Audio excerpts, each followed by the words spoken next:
In the year 91 AD, a crowd gathered in the Roman Forum, not for a celebration or a triumph, but to witness a living ghost. At the center of the frenzy stood Cornelia, the chief of the Vestal Virgins, a woman whose very presence was once considered the heartbeat of Rome. Yet, on this day, her white robes felt like a shroud. The air was thick with the scent of incense and the metallic tang of fear. To the Romans, the fire in the Temple of Vesta was more than just a flame. It was the life force of the eternal city itself. If it flickered, Rome weakened. If it died, Rome fell. But what happens when the guardians of that flame become the scapegoats for an empire's mounting anxieties? Cornelia was accused of incestum, unnatural unchastity, a crime that theoretically shook the foundations of the cosmos. But as the Emperor Domitian watched from his high seat, his eyes cold and calculating, the citizens in the back rows began to whisper. They saw the cracks in the narrative, the political desperation of a ruler seeking to project a moral authority he did not possess. Could a woman's life truly be the currency used to pay for a dictator's peace of mind? If stories like this fascinate you, subscribe to join us as we uncover hidden global truths. And tell us, where you're watching from. In this investigation, we aren't just looking at an execution. We are looking at the moment a civilization sacrificed its soul to save its image. To understand the tragedy of Cornelia, one must first understand the terrifying prestige of the Vestal Virgin. In a world where women were largely the property of fathers or husbands, the Vestals were an anomaly, sacrosanct, independent, and legally autonomous. Chosen as children, they were plucked from noble families and bound for 30 years to the service of Vesta, the goddess of the hearth. Their primary duty was deceptively simple: keep the circular temple's fire burning. It was a spiritual marathon that dictated the pulse of the Mediterranean world. If a Vestal walked through the streets, even a condemned criminal met with her by chance was instantly set free. They held the secret wills of emperors and the keys to the city's most sacred relics. But this immense power came with a tether of absolute purity. To the Roman mind, the Vestal's body was a vessel for the state's safety. A single lapse in her virtue wasn't just a personal sin. It was a biological weapon that could invite the wrath of the gods upon every legion from Britain to North Africa. The atmosphere in Rome during Cornelia's tenure was one of suffocating paranoia. Domitian, a man described by contemporaries as a balanced blend of cruelty and arrogance, was struggling to maintain the iron grip his father and brother had established.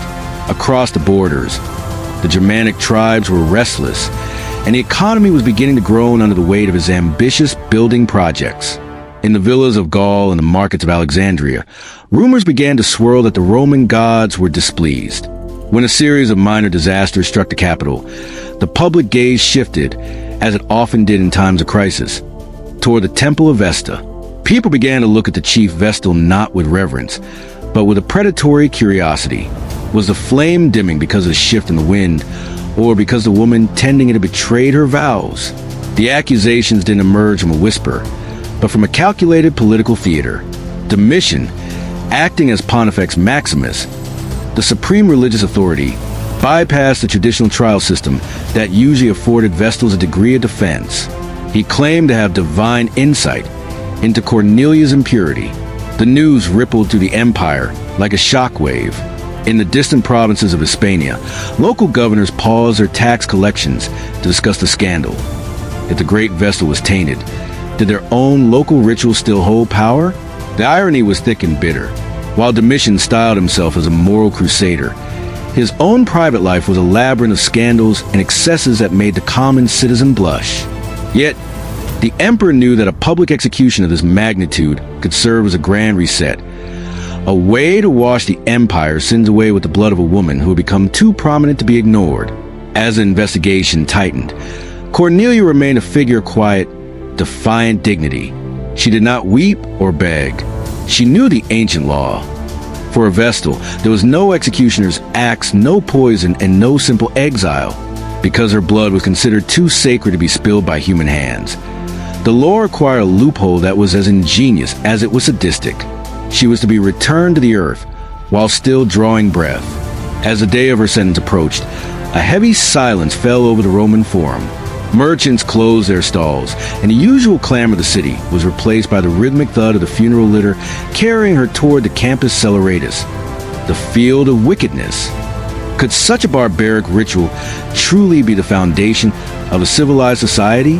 The crowd watched, a mix of morbid fascination and mounting dread, as the woman who had once been the most powerful female figure in the world was led toward a small, dark opening in the ground. The descent into the tomb was designed to be a psychological erasure. On the edge of the city, near the Colleen Gate, a small subterranean vault had been prepared. It contained nothing but a bed, a flickering lamp, and a meager portion of bread, water, and milk, not to sustain life, but to technically avoid the legal charge of killing a Vestal. By providing food, the Romans told themselves they weren't murderers. They were simply letting the gods decide her fate. As Cornelia reached the ladder, she turned to the crowd. Even in this moment of ultimate terror, her concern was for the ritual purity of her office. When her robe caught on the ladder as she descended, she paused to smooth it, hiding her legs from the public gaze. It was a final, silent protest, a demonstration of the very modesty she was being buried for supposedly lacking. The global reaction to this event was a mirror of Rome's own internal fracture. In the trade hubs of Ephesus and Antioch, intellectuals debated the legality of the move. To some, it was a necessary cleansing. To others, it was a terrifying omen of a decaying legal system where the whim of one man outweighed centuries of tradition. Inside the vault, the air grew thin almost immediately. The sound of the stone slab being rolled over the entrance echoed like a thunderclap across the field. For those standing above, the silence that followed was more haunting than any scream. They had just committed a person to a slow, conscious expiration in total darkness.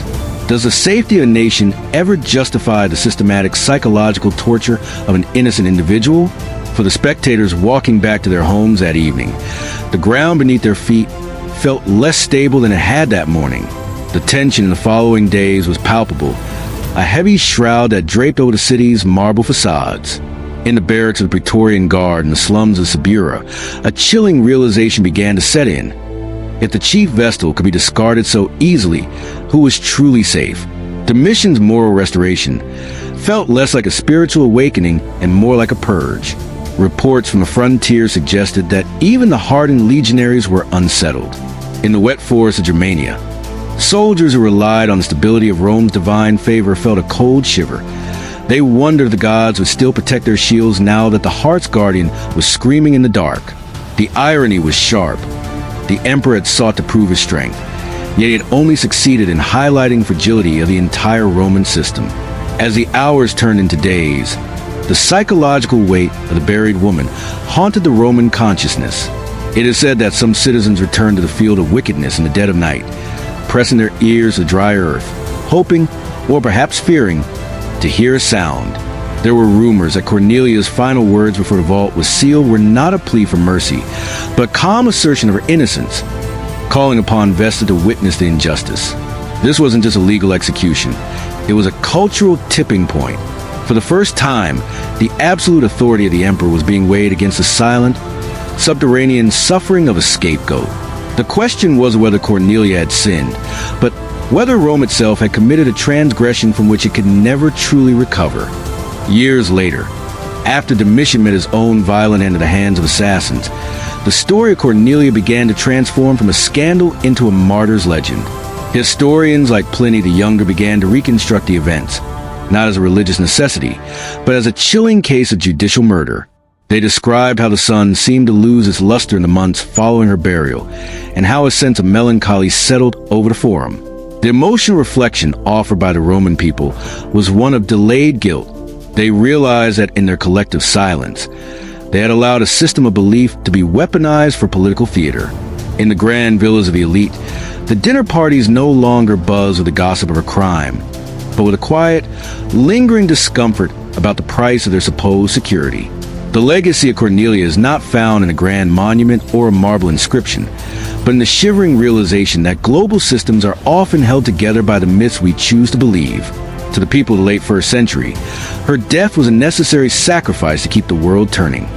To us, it is a haunting reminder of how easily the law can be bent to serve the ego of the powerful. Her story echoed through the centuries, reaching the ears of future revolutionaries and legal scholars who saw in her vault the ultimate failure of a state. It reminds us that when we trade a human life for the illusion of order, we lose the very civilization we are trying to protect. In the end, the light in the Temple of Vesta eventually went out for good, extinguished not by a sinning priestess, but by the slow march of a changing world. Yet, the silence of the field of wickedness still speaks. It tells us that the most dangerous fires aren't the ones that burn on altars, but the ones fueled by fear, paranoia, and the desperate need for a villain. As the sun sets over the ruins of the Forum today, the shadows lengthen over the spot where Cornelia was returned to the earth, a woman who became a ghost long before she stopped breathing, leaving behind a truth that still lingers. An empire that buries its conscience can never truly rest. In the end, these stories reveal that while borders divide us and millennia separate us, global events remind us we share a common fate. The tragedy of Cornelia isn't just a Roman story. It's a human one, a cautionary tale about what happens when the pursuit of power eclipses the pursuit of justice. It challenges us to look at our own modern systems and ask, who are we sacrificing today to keep our own fires burning?